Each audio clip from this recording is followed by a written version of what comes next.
Good afternoon, Professor Agarwal and the Vice Chancellors, all present in the audience and on the podium, and the industry leaders. I thank ELETS and the audience for giving me this opportunity to speak on a subject. In fact, I am the only speaker who opted this subject, so it's not probably a very popular one. So I'll be very brief in this. Well,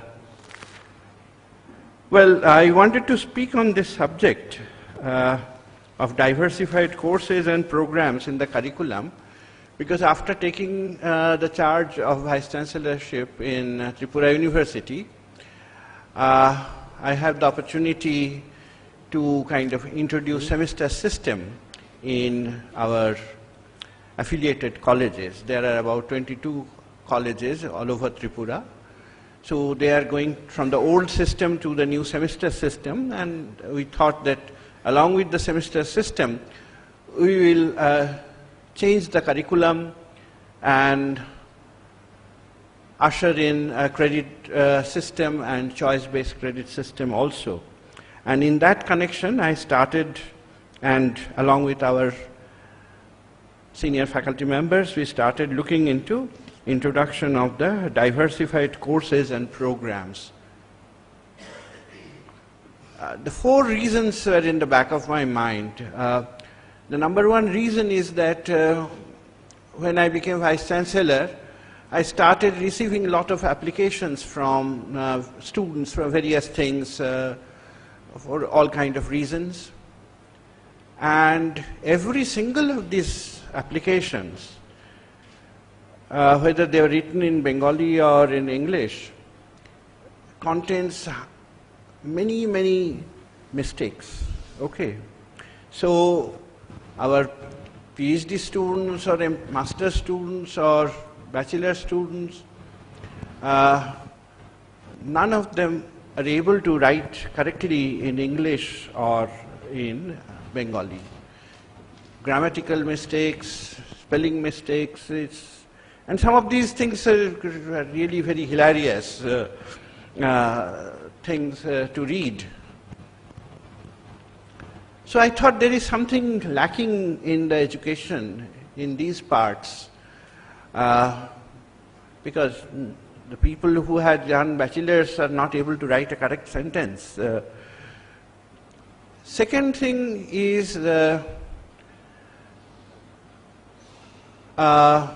was reading Bankim Chandra Chatterjee, the celebrated thinker and writer of Bengal, and I was reading a book he wrote about 150 years ago.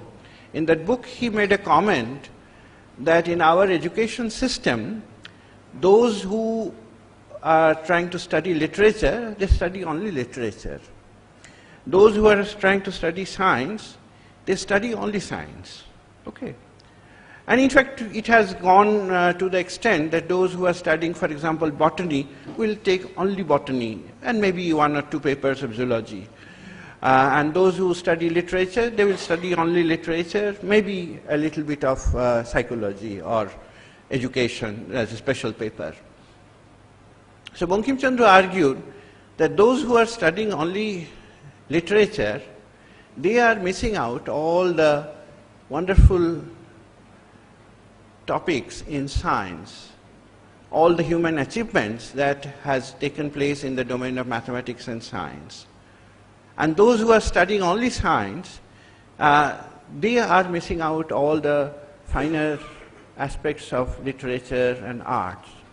And Bankim Chandra said that our education system, he was writing about the system 150 years ago, that the literature people are producing half a man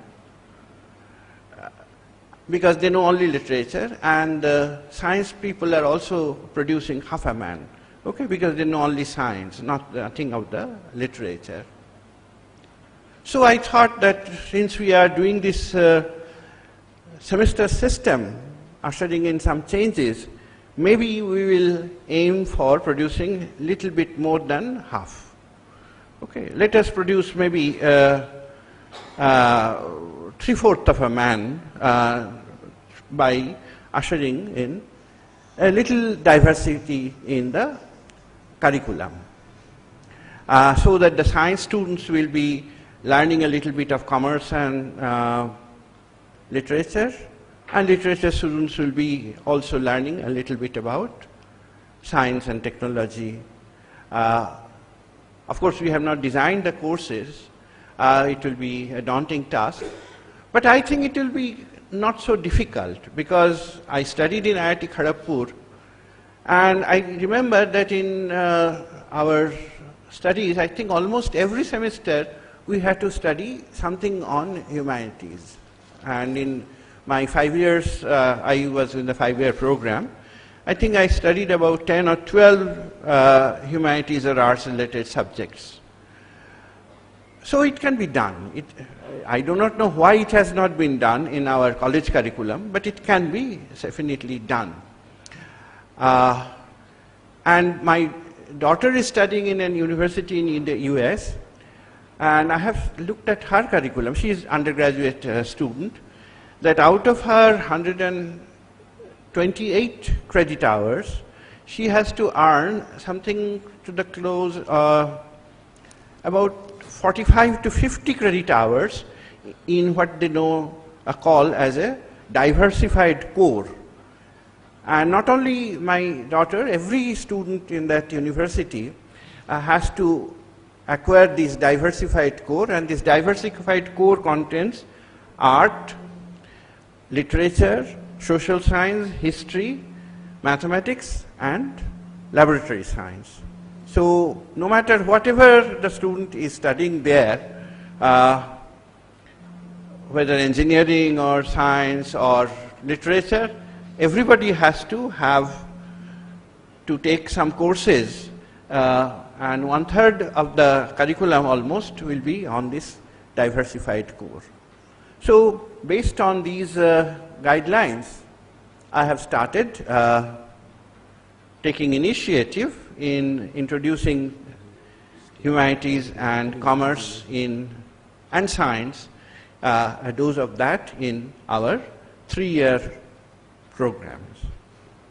And so if you have suggestions, please let us know. We'll be very happy to learn from your experience of starting diversified core in the bachelor's program of our university. Now, if you, Chair, permits me 1 more minute, I'll want to make a comment, okay, being the last speaker. Please go ahead. I heard a lot about technology in universities, or technology in education today, all through the day. So I want to make one comment, and that comment will be very close to that what Professor Arora said. Before ushering in the technology, we have to make sure that the people who are receiving are willing to accept the technology. We cannot just thrust the technology onto them. In our university, which is located in a remote state in the northeast and also semi-rural area, students are coming from very poor backgrounds. Many of them are first-generation students, and many of them, more than 50% are of the reserved category students. Only 10% of our students, postgraduate students in the university, own a laptop, and I think about 25% of them use a computer in some form, because our university is largely humanities, liberal arts, and science-based university. It's not an engineering institute or management institute. Amongst our faculty, about 50% uses the computer regularly, the younger generation. The older faculty are very reluctant in using computers. Many of them have locked their laptop in the almirah. And amongst our staff members, about 15% uses computers. So ushering in technology in such an environment, though I want to, being a technical person, I want to do everything E, but there is not enough readiness.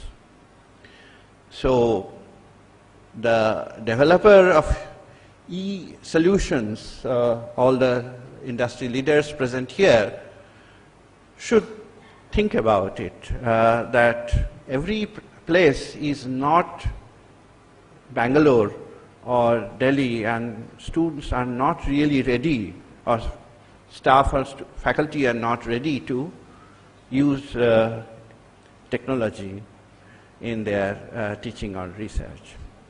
So that is my request to all the industrial leaders. Okay.